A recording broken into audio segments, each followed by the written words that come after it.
오늘 소개해드릴 책은 김신영 저자의 시의 창작과 등단에 대한 말랑한 이야기, 아직도 시를 배우지 못하였느냐입니다. 저자 소개 먼저 해드리겠습니다.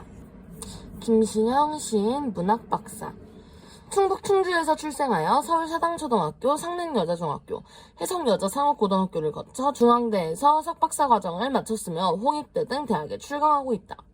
1994년 개간 동서문학신인상으로 등단하여 시집으로 화려한 망사버섯의 정원, 부록의 묵시록, 맨발의 99만 보, 시창장론집 아직도 시를 배우지 못했느냐가 있으며 그 외에 대학교재와 평론집을 출간하였다.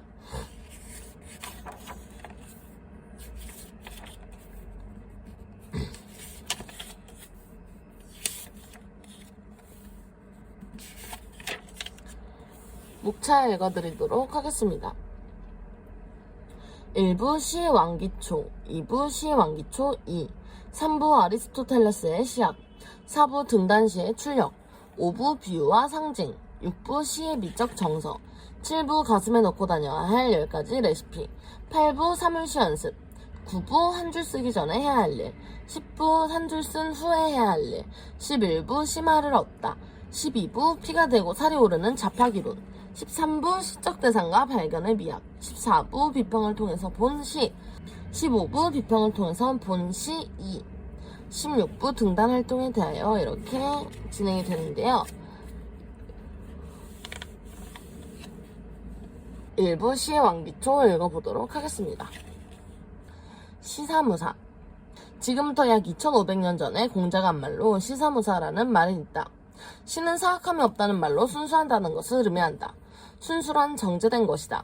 불순물을 제거하여 순도가 높은 물질을 우리는 순수하다고 말한다. 다시 말해서 잡스럽지가 않은 것이다. 이는 숭고하다는 것과 일맥상통하는 바가 있다. 좀 더 높은 정신의 상태를 요구하는 것이 숭고하다는 것인데 특히 종교성이 그러하다.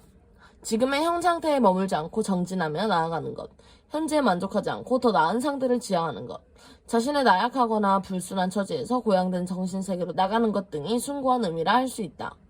시는 이러한 순수와 정제된 형태를 추구하며 숭고된 것을 지향한다. 시에서 통렬한 비판이 나오는 것도 순수하지 못한 현실에 대한 비판이라고 할 것이며 숭고하지 못한 정신세계를 꼬집는 것이다. 시는 이러한 정신을 지향하는 것이 특징이며 이를 위해 여러 장치를 배치한다. 주관의 객관화, 시는 객관적인가 아니면 주관적인가? 진부한 물음이지만 많은 시인들과 초보 시인들이 이 부분을 혼동하고 있다.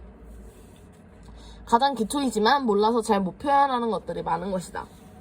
시는 지극히 주관적인 장르이다. 그러나 그것이 주관에만 머물러 있다면 독자에게 감동을 주지 못한다.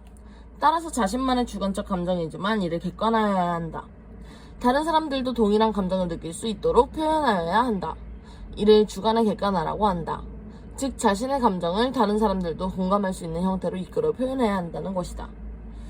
주관의 객관화는 자신의 감정을 다른 사람들에게 어떻게 전달할 수 있을까 고민하는 시점에서부터 출발한다. 감정이란 우리가 다 똑같이 느낄 수는 없지만 비슷하게 느낄 수는 있다. 또한 공감 능력이라는 것이 있어서 우리는 다른 사람이 느낀 감정을 함께 공유할 수 있다. 따라서 시적 표현을 통해서 이를 실현할 수 있을 것이다. 시의 진정성, 시는 왜 진정성을 담보로 해야 하는가? 진정성이란 무엇인가? 우리는 시를 쓰면서 감정을 도구로 하여 비유가 아니라 상징을 사용한다. 더불어 미사여구를 넣고 여기에서 한 걸음 더 나아가 진정성을 표현해야 한다. 시의 진정성이 겸비되지 않고 현란한 수식으로만 쓴다면 잘 쓴 시라 하지 않는다. 마치 멋진 옷을 입은 사람과 같다. 옷은 멋지지만 속은 비어있는 경우 말이다. 옷을 멋지게 차려입었으면 교양이나 예절 수준도 그와 같아야 한다. 쉽게 말하면 그 사람이 존중받을 수 있는 상태가 진정성이라는 것이다. 드라마에서 어떤 연기자의 연기가 진정성이 있다고 말하는가? 연기임에도 불구하고 연기하고자 하는 사람의 처지에서 나오는 것과 같은 연기를 할 때 우리는 진정성이 있는 연기를 한다고 말한다. 연기 잘하는 배우들을 자세히 살펴본다면 그 인물을 이해할 수 있다. 또 하나의 진정성으로 품위를 들 수 있다. 이는 뒤에서 더 자세하게 다루기로 했다. 사실이냐 진실이냐? 시를 두고 일기냐 일지냐라고 논할 수는 없지만 굳이 쉽게 비유하자면 일지보다는 일기가 시에 가깝다고 하겠다. 먼저 일지를 예로 들어보자.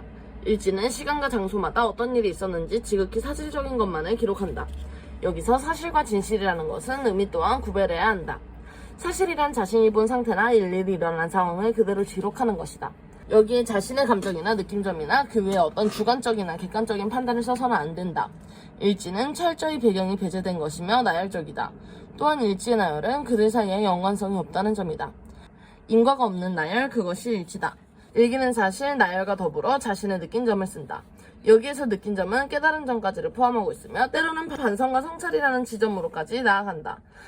따라서 일지보다는 일기가 시에 가깝다. 시는 사실 나열이 아니라 어떤 일에 대한 철학적인 깨달음 또는 반성과 성찰의 감정과 함께 쓰는 것이다.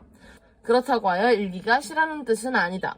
일기는 명백히 구분하자면 수필이다. 다시 말해 사실의 기록이다. 사실의 기록은 시의 함축성과는 반대되는 풀어트는 문장이다. 그러므로 인기를 싫어할 수는 없다. 다만 일기의 마지막에 등장하는 느낀 점, 깨달음, 반성과 성찰은 시에서 중요한 의미를 차지하는 요소라 할 것이다. 그런데 여기서 깨달음이란 남보다는 좀 뛰어난 것이라야 서로의 생명을 얻는다. 남들과 똑같은 생각을 한다면 그것은 독자에게 의미를 주지 못한다. 그날의 깨달음과 일반적인 사유처럼 같지는 못할지라도 남들이 들어도 그날의 깨달음이 철학자의 사유처럼 깊지는 못할지라도 남들이 들어도 괜찮은 생각, 일반적인 것보다는 좀 더 가치 있는 생각들의 시의 재료가 필요하다. 오늘은 정말 짧게 여기까지 읽어볼 건데요.